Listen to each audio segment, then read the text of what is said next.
Короче, едем смотреть мне машину, первую машину в Европе. Сейчас я езжу на этой красной залупе. Chevrolet Lachetti.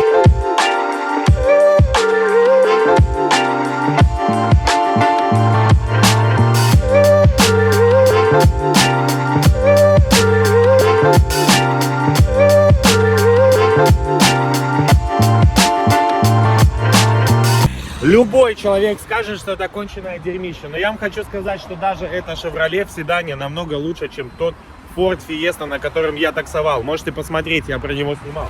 Потому что это хотя бы выглядит на машину. Вы только гляньте, какой тут салон сзади вместительный. Вы гляньте, машина.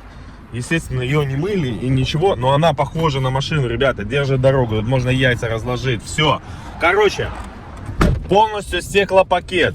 Музыка, руль, все есть, ребята, это офигенная машина, это лучше намного, чем этот конченый Ford. Я никогда не думал, что я такое скажу.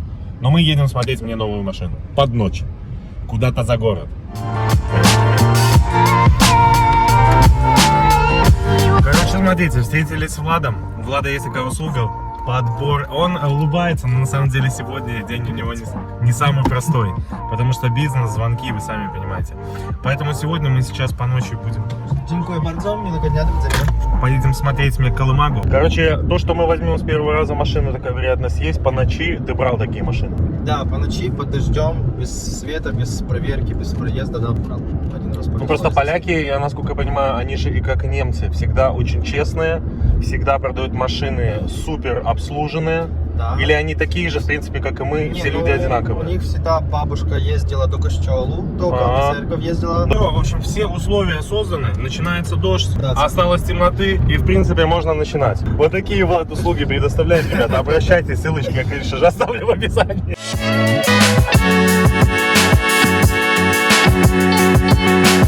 Я просто склоняюсь к тому, что нужно взять свою машину. Влад мне изначально про это говорил, но если бы я не поехал в Америку, да, я бы уже сразу взял одну, может, две машины, поставил бы их на такси, ездил, сдавал бы и так далее. За цену билетов ты как минимум одну... За цену билетов я мог бы уже себе купить очень неплохой автомобиль. Поэтому я все-таки рискну, возьму себе машину, поставлю ее официально в такси и не буду платить мзду еженедельную, которая, в принципе, забирает достаточно большое количество денег. Потому что еженедельная мзда за машину составляет где-то $100 в среднем, ну где-то так примерно. А вы представляете, 4 недели это $400 у тебя остается чисто в кармане. То есть ты можешь день не выехать. Заблуждение. Заблуждение, давай, расскажи. Судя по всем тем машинам, которые я сдаю в аренду, средняя такая цифра, которая уходит обратно, реинвестиция в машину, это примерно 40%, бывает 50%, тоже в зависимости какая машина, как сильно она ломается, но в любом случае на страховку, на масла, на колодки и, само собой, рано или поздно сцепление выходит из строя, радиаторы, текут стартеры и генераторы, и это все примерно 40% в долгосрочный период надо будет вернуть, поэтому ты экономишь чистыми $50. Вот так, ребята, видите, не все так однозначно на самом деле. Я думал сотка. Так что сейчас мы разворачиваем.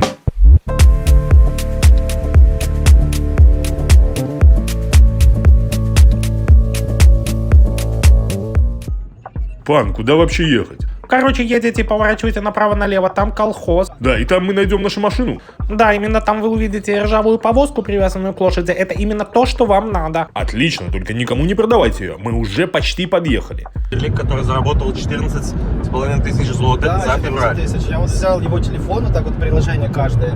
Ага. Uber, Bolt, Ага. приплюсовали 14 тысяч за февраль, за 4 недели.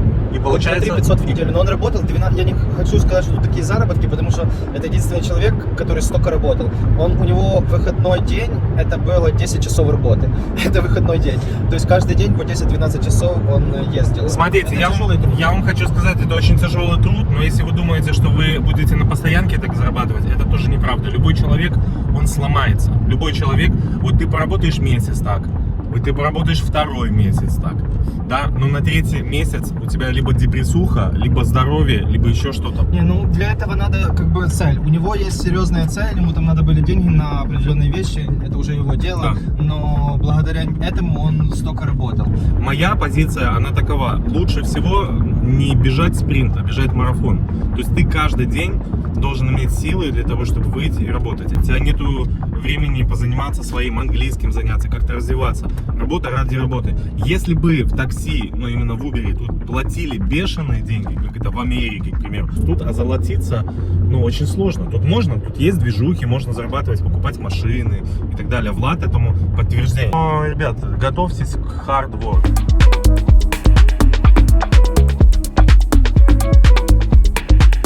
Вон Дом культуры, кабеты, отдыхает в ночнике.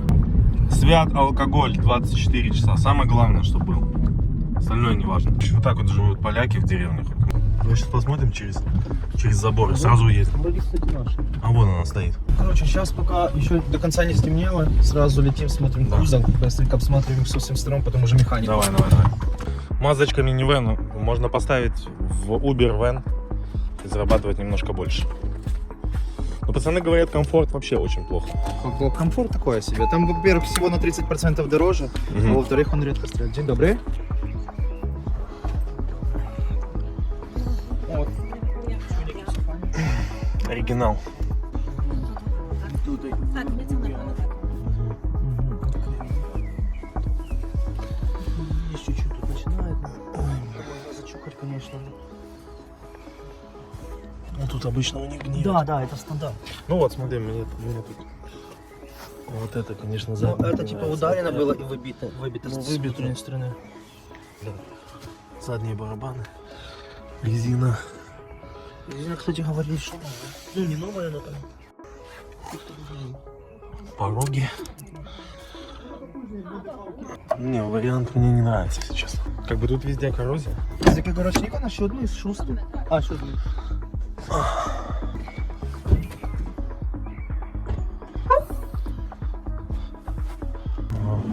Вот здесь.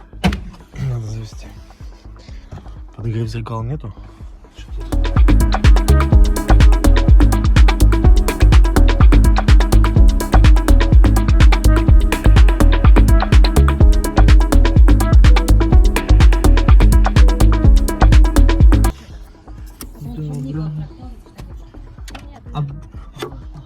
Ремень, да, вот этот давно не менялся. Вот этот. Не, да, это, то, что- это фигня, он да. стоит 2 копейки.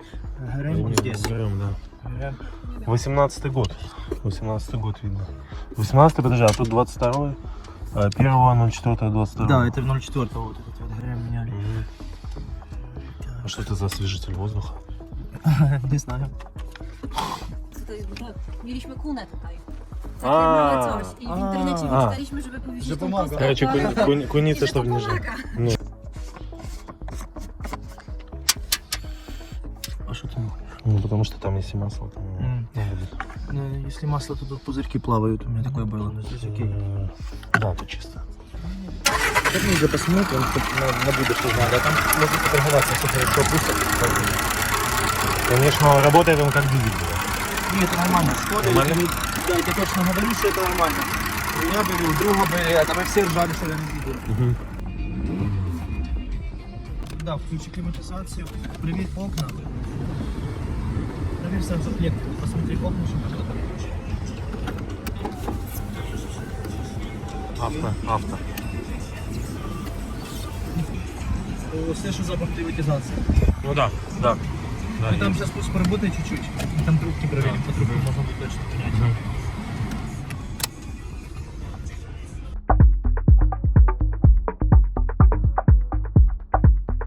Jest paliec.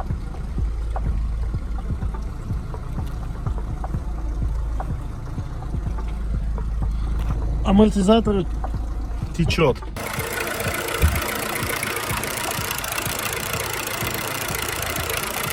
Глаголь. Ну, говорю, что 9500 для такого состояния, хоть она механически и вроде все окей, но мы еще на ней, конечно, не проехали, если нам не разрешили. Ну там задняя четверть. Задняя получается полностью крыло, а его нет. Ну, это уже достаточно, чтобы цена была там 8 тысяч, ну не 9500. Типа за 8 можно было бы подумать еще, скинуть 500 злотых и забирать, если там все механический персик. Тебе как бы на ту четверть... Мне, конечно, все равно, но если я буду, понимаешь, я ездил, ну, Люди знают, какая у меня машина была. У меня просто багажника не было, там вываливался аккумулятор. Я пообещал вам, что я сделаю из этого убожества, в которое, если помните, со стороны улицы пролазила моя голова, настолько она была дырявая. Я, по-моему, пообещал, что я сделаю AMG. И я единственный блогер, наверное, который сдержал обещание, блядь, и я ее превратил в AMG. И мне для этого хватило очень мало времени, всего лишь навсего 6 лет. В этой ситуации мы просто это самое... Но ты же пойми, что когда я буду продавать, люди же будут задаваться. Понятно, не будут, поэтому я говорю, что должна быть адекватная цена для такого варианта. То есть не 9500. 9500 это если бы было бы все хорошо механически, все по кузову, тогда можно было бы сторговаться там, конечно, постараться по максимуму, но даже за 9 забрать. Слушай, а если мы добавим, к примеру, там 1000 и выйдем на другой, ну, на другую Фабию, более новую, она... Только 1.2 двигатель, он ненадежный. Тогда надо 3-4 добавлять тысячи. Блядь. То есть 700-800 долларов. Если бы можно было бы 1000 добавить, то, конечно, мы бы даже такой вариант не рассматривали, мы бы сразу ехали второй смотрели. Но вот по рынку я тебе скидывал, не знаю, смотрел, не смотрел, 11 тысяч на бензине есть. Плюс газ туда поставь, будет 14. Ну там 1000 мы сторгуем, может не 1000, посмотрим, как пойдет, может 500. Это единственный вариант, который мы нашли более-менее рядом, да? Ну, это да, из этих Фабий единственный, потому что она на газу, есть за 8 на бензине. Я вот хотел взять сбиватор цены, сказать, у вас тут не покрашено, тут, но он даже не пригодился. Не пригодился. Самое главное для говномобиля, для таксовки в Uber, для того, чтобы зарабатывать копейки, все как мы любим, для того, чтобы перевозить свое дерьмище, для того, чтобы просто ездить в магазин, это должна быть машина, которая могла бы, первое, экономичная, дешевая в ремонте, и самое главное, чтобы она была вместительная. Для меня вместительность это важно, потому что я сейчас сам где-то 195 сантиметров.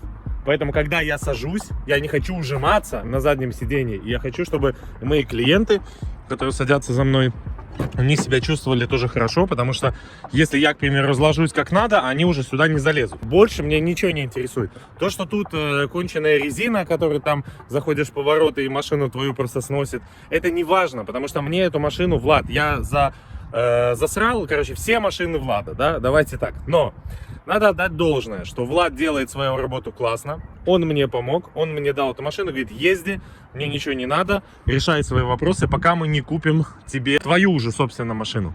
Эта машина ест 12 литров газа, это, конечно, больше, чем хотелось бы, но, тем не менее, она едет намного лучше, чем Ford Fiesta. Она более мягкая, и она стоит на дороге, понимаете? Мои друзья из Узбекистана прекрасно знают вообще, что это за автомобиль.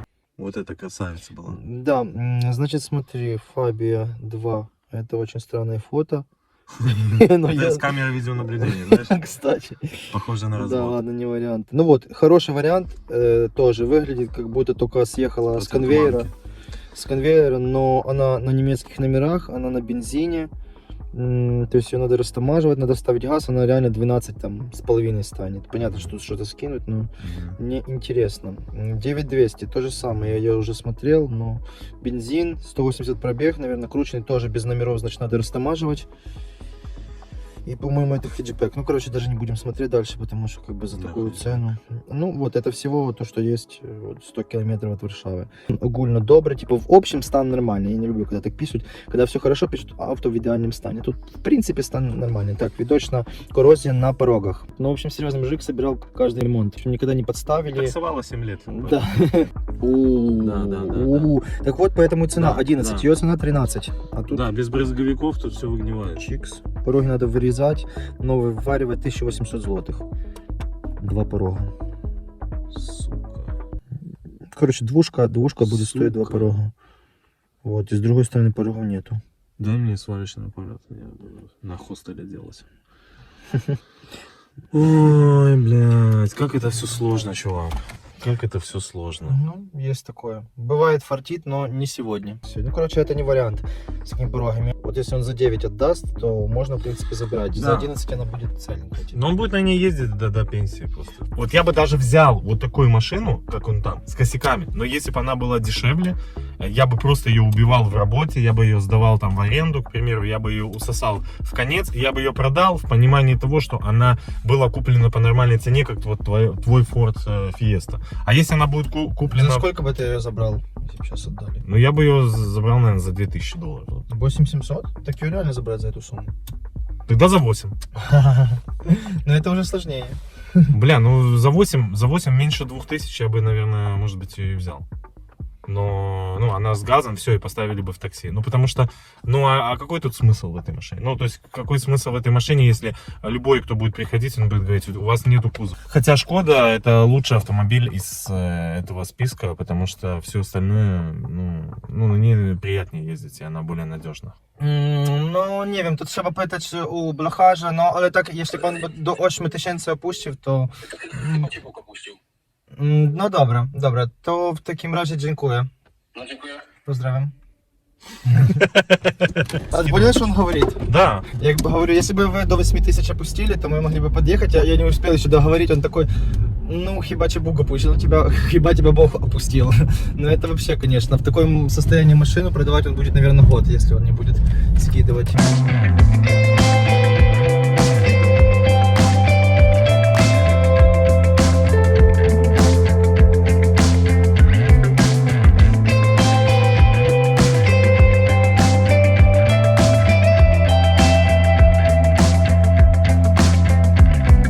Изначально машина, вот эта Шкода, стояла $2200.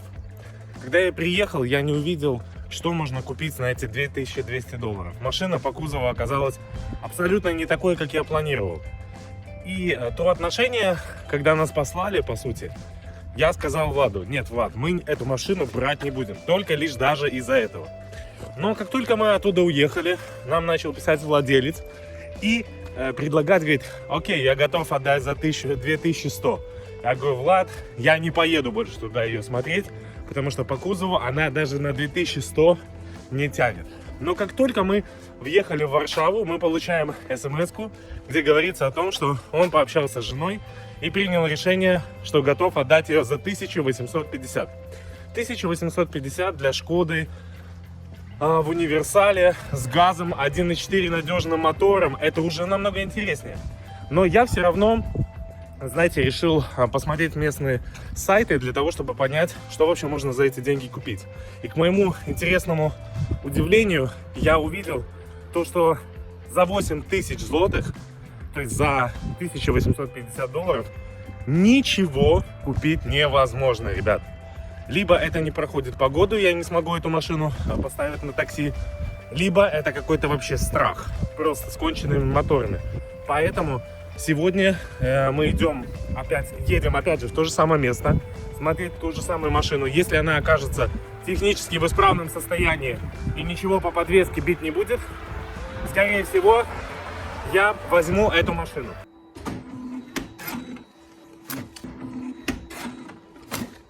Папа в бизнес. Я думаю, что за 4 месяца эта машина полностью себя отработает.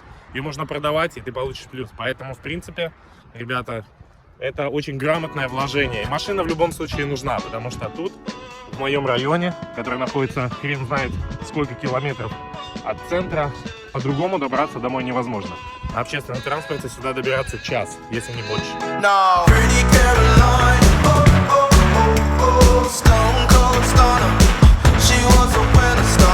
Пороги почти их нету спереди. Да и болячка.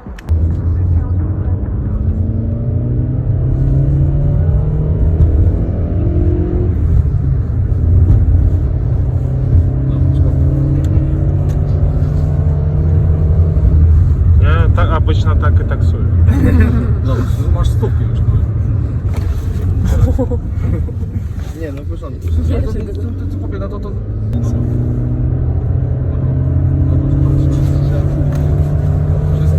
Это последняя покупка.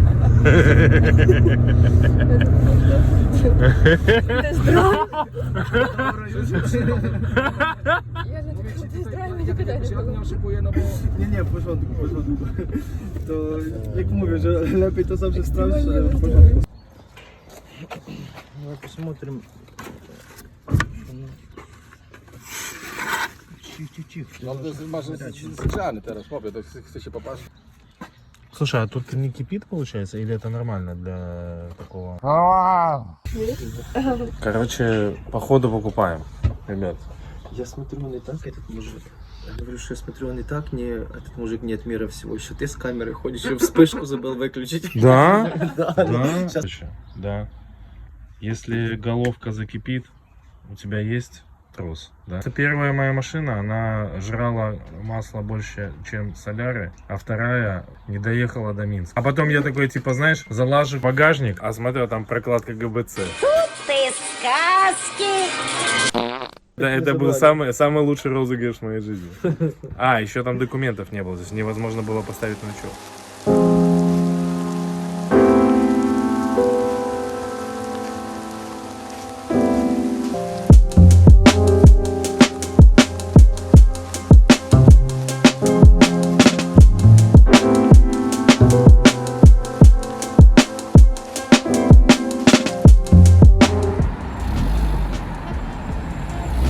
Блин, ну едет прикольно. Да, не, хорошо, ну, то есть... Ага. Короче, нормально, да, Влад, взяли? Объясни, ну, 8 тысяч злотых, это 1850 долларов, это ее цена. Да, для твоей ситуации это идеальная машина, потому что механический топ of the top. Ну там по кузову возьмешь баллончик, пару мест пшикнешь и будет тоже нормально для такси. Да я ее разъебу там где-нибудь все равно, там, пока буду работать. Короче, сейчас ее прямо устанавливаем в такси, чтобы сегодня уже поехать Нет, за работать. эту цену на газу идеальный вариант. Если бы это было на бензине, то можно было бы даже подешевле поискать. Да в ней жить А, можно, но- я там но посмотрел на еще. газу, на газу тяжело найти, тем более он каждый год делает техосмотр Да, газа. то каждый есть вот эта 10 тысяч. книга, обратите внимание, это реально как в Германии. То есть он ее купил, получается, с салона.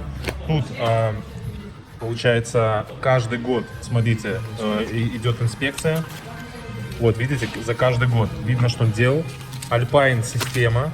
Плюс еще есть у нас на газ полностью документы. На климатичную систему есть документы. То есть, По механической части тут вообще не к чему прицепиться. То есть сбить денег на механике тут бы не получилось, потому что машина... да он бы нас выгнал, он застрелил нас. Я просто видел Резина его глаз. 19-й год, нормально. 4-летняя. Газ, конечно, старенький, но все время делался техосмотр. Плюс он поменял в прошлом году форсунки. Возможно, редуктор через время придется поменять. Но это Это не всё точно. Он ерунда, может еще это всё ездить, ерунда. ого-го. Да. Это максимум, что придется сделать. Покажи. Короче, обратите внимание, то есть все вот эти книжечки, он их все делал. Смотрите по Вот. поводу газа. Да. Каждый техосмотр он сохранял. Каждый Нужно посмотреть. Сколько покупался? Так, 360 злот, рейски. Для этого двигателя, скажи, 1.4, который дизелит, это нормальный пробег, 240, он что, будет ездить? Нормально. 320 я продал Фабию такую же, и еще человек был недоволен. Да. Ну, Пока не разбили. не, у меня было не одна Фабия. То, что разбили, я продал за Смотрите. 900 злотых. Посмотрите, все. Оно будет служить. Так, вот наша касса. Да. Угощайтесь, пацаны. Это все для вас. Угощайтесь. Quer duplicate? Espresso suki? Не, без цукров.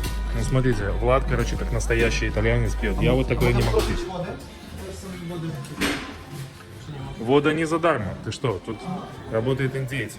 Ну что, ребята, я вам показал, что значит купить свой первый автомобиль в Европе. В принципе, эта покупка ничем не отличается от наших стран. Единственное, только то, что сегодня вечером тебя посылают нахрен, а завтра утром уже готовы тебе продать с большой скидкой. Конечно, еще разница в том, что цены на автомобили в Польше, в Европе, в принципе, они на порядок ниже, чем у нас, а зарплаты европейцев на порядок выше. И вот именно этот разрыв, он дает возможность покупать хорошие машины и с ними работать.